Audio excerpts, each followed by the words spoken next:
આદિજાતિ વિકાસ મંત્રી તથા તાપી જિલ્લાના પ્રભારી મંત્રી નરેશભાઈ પટેલે doctor Shyamaprasad Mukherjee town hall ખાતેથી વ્યારા નગરપાલિકાએ અંદાજિત ₹25.30 કરોડથી વધુના વિવિધ વિકાસલક્ષી કામોનું ખાતમુહૂર્ત અને લોકાર્પણ કર્યું હતું, જેમાં 12.56 કરોડના ખાતમુહૂર્ત અને 12.74 કરોડના લોકાર્પણના કામોનો સમાવેશ થાય છે.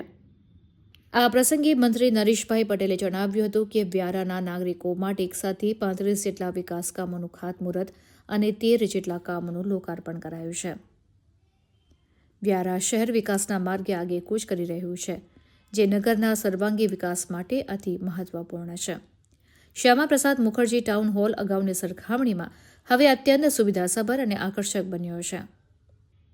2.50 કરોડના ખર્ચે સુવિધાઓથી સજ્જ શ્યામાપ્રસાદ મુખર્જી ટાઉન હોલ અને વિવિધ રોડ સાઇડ બ્યુટિફિકેશનના કામોનું પણ લોકાર્પણ કરવામાં આવ્યું, જેનાથી શહેરની સુંદરતામાં પણ વધારો થશે.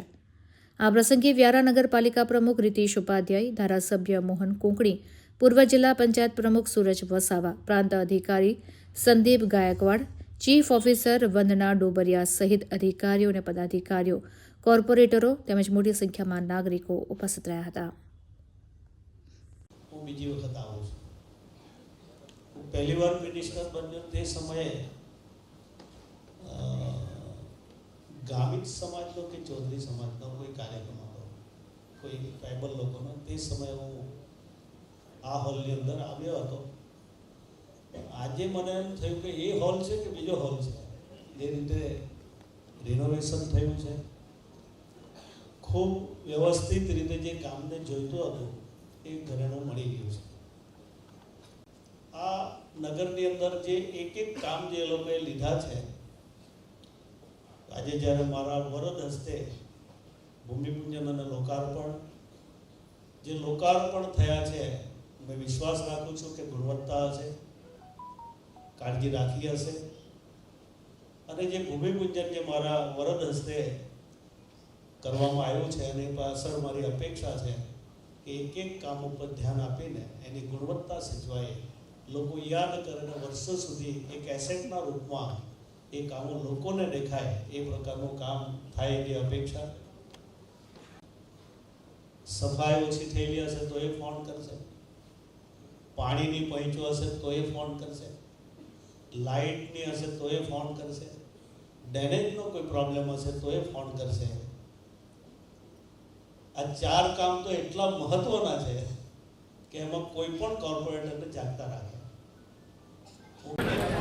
35 જેટલા વિવિધ પ્રકલ્પોનું ભૂમિપૂજન અને લોકાર્પણ થયું છે. વ્યારા જેવું એક નાનું શહેરની અંદર આજે જ્યારે ખૂબ જ મોટી માતબર રકમ 25 કરોડથી પણ વધારે રૂપિયા આ કામો પાછળ ખર્ચાયા છે ને ખર્ચાવાના છે. આજે જ્યારે એનું ભૂમિપૂજન અને લોકાર્પણ કરવાનો મને અવસર મળ્યો, મારી સાથે અહીંયાના લોકપ્રિય ધારાસભ્ય, સંગઠનના પ્રમુખ સુરેશભાઈ, દિશેશભાઈની આખી ટીમ, સંગઠનની આખી ટીમ અને ખૂબ મોટી સંખ્યામાં શહેર નગરજનો પણ આવે છે. જે રીતે કામોનું લોકાર્પણ થયું છે, ખૂબ સારા કામો થયા છે. અને જે ભૂમિપૂજન આજે જે કરવામાં આવ્યા છે, અપેક્ષા છે ખૂબ ગુણવત્તા સાથે દરેક કામો થાય, જેથી લોકોની સુખાકારીમાં પણ એ કામો ઉપયોગી બને. હંમેશ માટે માન્ય મુખ્યમંત્રી શ્રી એક જ ચિંતા કરે છે કે કોઈ પણ કામ થાય પણ એ ગુણવત્તાવાળું કામ થાય તો વર્ષો સુધી લોકો યાદ કરશે. એ પ્રકારની સરકારની પણ અપેક્ષા છે. હું ફરીવાર આ નગરજનોને અને ખાસ કરીને આખી ટીમને અભિનંદન આપું. ખૂબ સારા કામ થયા છે ને ભવિષ્યમાં પણ ખૂબ સારા થાય એવી અપેક્ષા.